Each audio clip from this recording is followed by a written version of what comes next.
अध्यक्ष वो भागीदारी परिवर्तन मोर्चा के कन्वीनर मोहतरम जनाब बाबू सिंह कुशवाहा साहब, जनाब शौकत अली साहब अध्यक्ष मजलिस इत्तेहादुल मुस्लिमीन उत्तर प्रदेश और जनाब मुबश्शिर अहमद साहब जो इस विधानसभा के मजलिस इत्तेहादुल मुस्लिमीन के प्रत्याशी हैं, मौजूद हाज़रीन इकराम, बुजुर्गान मिल्लत, मेरे गयूर नौजवान साथियों, इज्जतदार माँ और बहनों, आप तमाम का बेहद शुक्रिया कि आपने अपना कीमती वक्त निकालकर आज की इस मीटिंग में शिरकत की।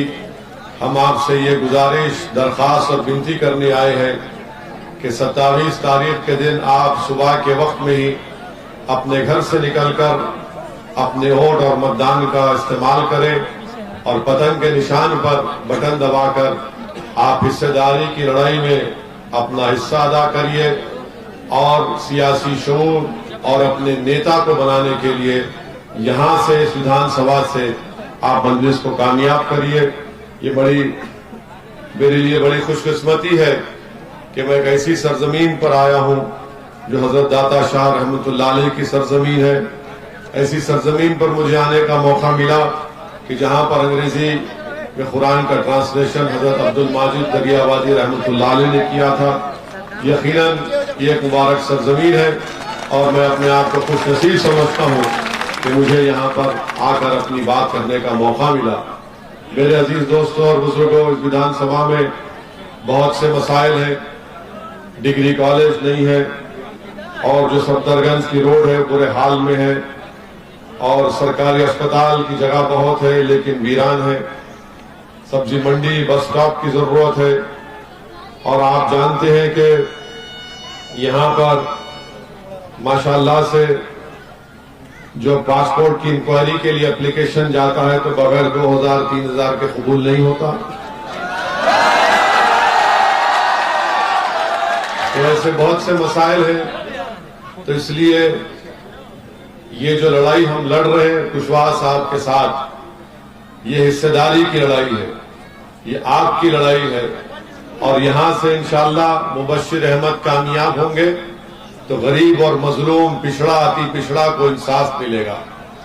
अगर आप ये समझ रहे हैं कि समाजवादी है और समाजवादी जो है बीजेपी को रोक पाएगी, तो मैं आपसे अपील कर रहा हूं कि आपने यही फैसला 2014 में किया था और आपका फैसला सही साबित नहीं हुआ। बीजेपी जीत गई। 2017 में आपने फैसला लिया कि राहुल और अखिलेश यादव को वोट देंगे, मगर आपका वो फैसला सही नहीं था। 2019 में आपने अखिलेश और बहन मायावती को वोट देने का फैसला लिया, वो फैसला भी आपका गलत साबित हुआ, बीजेपी जीत गई। हम आपसे सिर्फ यही अपील करने आए हैं कि आज आपके दरमियान में एक विकल्प है, एक मुतबादिल है। असदुद्दीन ओवैसी अकेले नहीं खड़ा है, बाबू सिंह कुशवाहा अकेले नहीं खड़े हैं। समाज के, कश्यप समाज के, दलित समाज के 3-4 पार्टीज मिलकर हमने भागीदारी परिवर्तन मोर्चा बनाया है। हम आपसे अपील कर रहे हैं कि अगर आप ये चाहते हैं कि इस विधानसभा से एक ऐसा आदमी कामयाब हो जो आपका विधायक नहीं बल्कि आपका खादिम बनकर रहे, तो मेरी आपसे गुजारिश है कि आप मुबश्शिर साहब को कामयाब करिए। ये बरसों से जनता के दरमियान में रहकर खिदमत करते आए हैं। और दूसरी बात, आप जानते हैं कि फिरका परस्ती अपने उरूज पर है और मैं जानता हूं उन बुजुर्गों को, मगर उन बुजुर्गों से भी अपील कर रहा हूं कि आप इन नौजवानों के जज्बात को समझिए।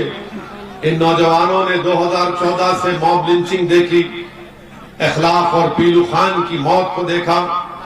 इन नौजवानों ने ट्रिपल तलाक के कानून को बनते हुए देखा जो गैर कानूनी और गैर अनकॉन्स्टिट्यूशनल था। इन नौजवानों ने CAA के खिलाफ कानून बनता हुआ देखा। इन नौजवानों ने ट्रिपल तलाक का गलत कानून देखा। मगर हम आपसे अपील कर रहे हैं कि नौजवानों के जज्बात को समझो। और जो लोग ये कहते हैं कि मजलिस इत्तेहादुल मुस्लिमीन जज्बाती नौजवानों की जमात है, तो मैं उनसे कह रहा हूं कि अगर कोई नाइंसाफी को देखेगा और उसका दिल नहीं तड़पेगा या अगर वो जज्बात में नहीं आएगा, तो क्या वो जिंदगी का सबूत है? अगर वो अपने आंखों से किसी पर जुल्म होता देखेगा और उसकी आंख में आंसू नहीं आएंगे, तो आंख में आंसू आना वो जज्बात की निशानी है, वो जिंदगी की निशानी। अगर कान से किसी की तकलीफ सुनते हैं और आपका दिल और जिस्म हरकत नहीं करता तो जिंदगी की मिसाल नहीं है, उसको मुर्दा कहते हैं।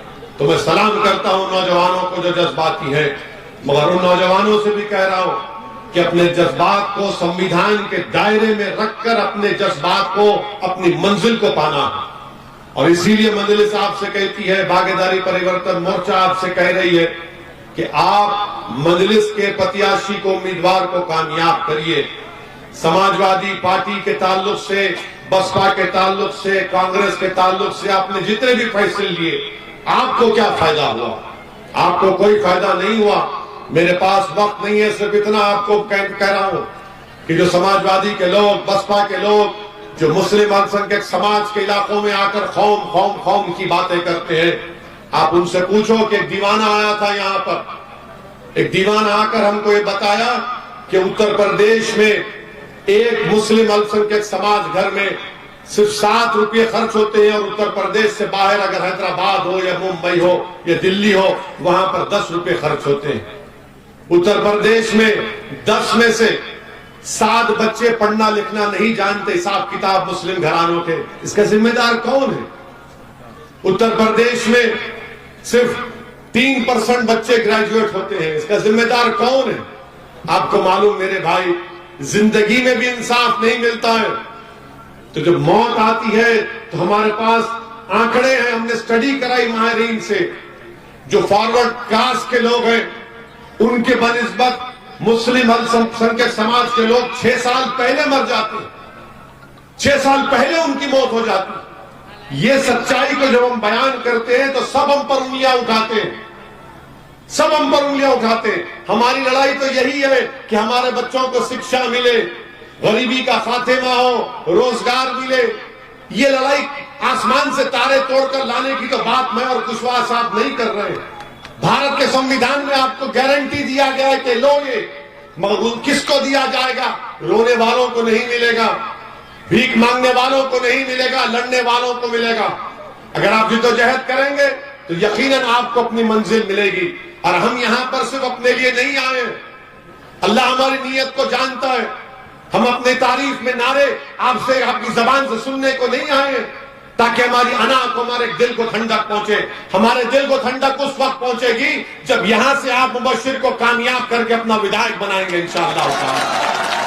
हमारा मकसद तो यही है कि इंसाफ की लड़ाई, मजलिस की लड़ाई। मेरे अजीज दोस्तों और बुजुर्गों, हम आपसे अपील करने आए हैं कि 27 तारीख के दिन आप अपना एक वोट पतंग के निशान पर बटन दबाइए। भारत के प्रधानमंत्री आजकल अचानक बड़ी मोहब्बत हो गई उनको मुस्लिम महिलाओं से।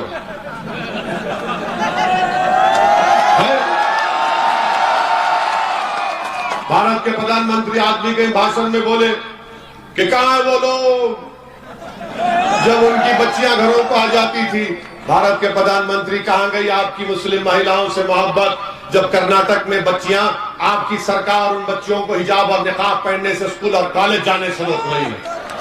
कहां गई आपकी मोहब्बत कि हमारी बेटियों को सरेआम उनके कपड़े उतारे गए, बोखा उतारा गया रोड पर? जब आपको मोहब्बत नजर नहीं आई।